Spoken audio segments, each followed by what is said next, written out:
Forums rarely provide opportunities for anything. They are mainly talking shops. But people get to know each other. Out of 20 people, one person might get an idea. Uh, Ugandans like to invest in their country.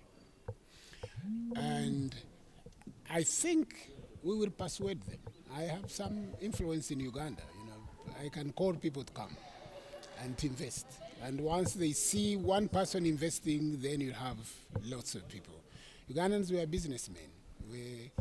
We have been doing business for a long time because at one time our economy collapsed and all the people who are working in steady jobs could not make ends meet, so they went into business. So you can expect Uganda to come and invest here. Besides the language, the Shona and Ndebele, they are very close.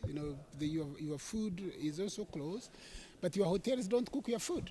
Your hotels cook European food. In Uganda, we style after our own food. If a hotel doesn't cook our food, we won't come.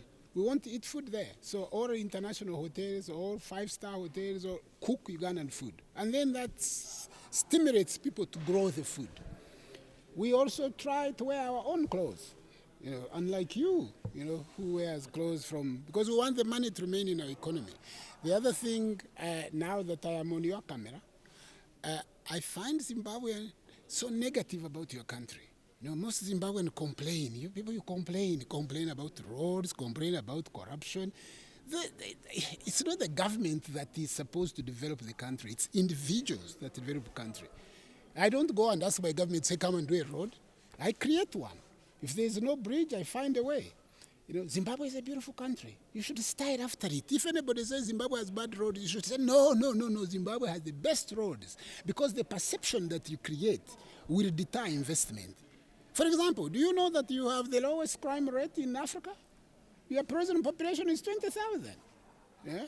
And then you also need to give birth to children. You are a small population, 14 million. Your country is 3 times Uganda. But we are 65 million. Yeah? And you are 14. What are you men doing? And what are you women doing? Yeah? This thing about all these countries trying to persuade you to have a low population. A big population is very good. The other thing is you need to love to style after your villages, your commercials, your rural areas.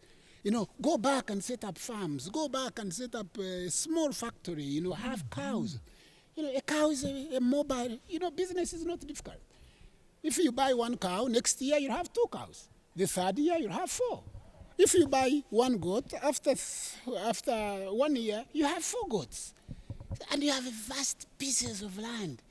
Yeah? And you are all crowded here now in Harare. Why? For us, we start after our villages, rural areas. So if you visit me, the first thing I want to tell you is to show you where I was born. I have built a house for my mother. I have a farm. I have a banana plantation. I am producing there. If you don't have anything in the village, nobody respects you, even if you have a tall skyscraper in the city. So you need to produce. My thing, and one thing that we could do, or we could show you. Have you been to Uganda? No. What about you?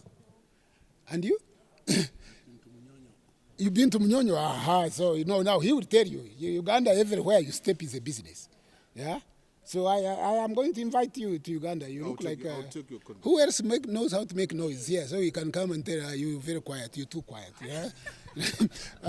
You are from ZBC, but ZBC, it used to be beautiful. Are you ZBC? ZBC, huh?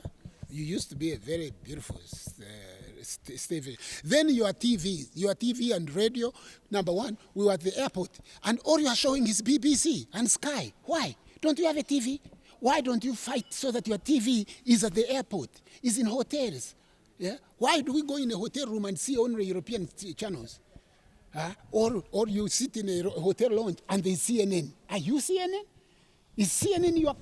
When we use CNN, does it bring the money to you? Yeah? So fight for your country. Fight for Zimbabwe. Style after Zimbabwe. This is the most important thing. You must create a perception of a successful country. And you, the media, you spend all your time talking about small things, petty things. This musician has done this. This road has done. Those are petty. Yeah. You must create a vision for your country and project it. Style. Tell people, if a person has gone to a rural area and set up something there, praise him, invite him to the studio, tell people, compete. Those who have done nothing to their village, shame them, so that people get hungry and they want to go. You have to mobilize. Your role as a media is to mobilize a positive perspective for your country, but also to make sure that your rural area develops. Because your country won't develop if you don't develop a rural area. You can have, Harare is beautiful, well planned, beautiful streets. I love this country. Yeah? But I can wait in a rural area for 7 hours and no transport. Why? Because there are no people. Let me invite you to the studios.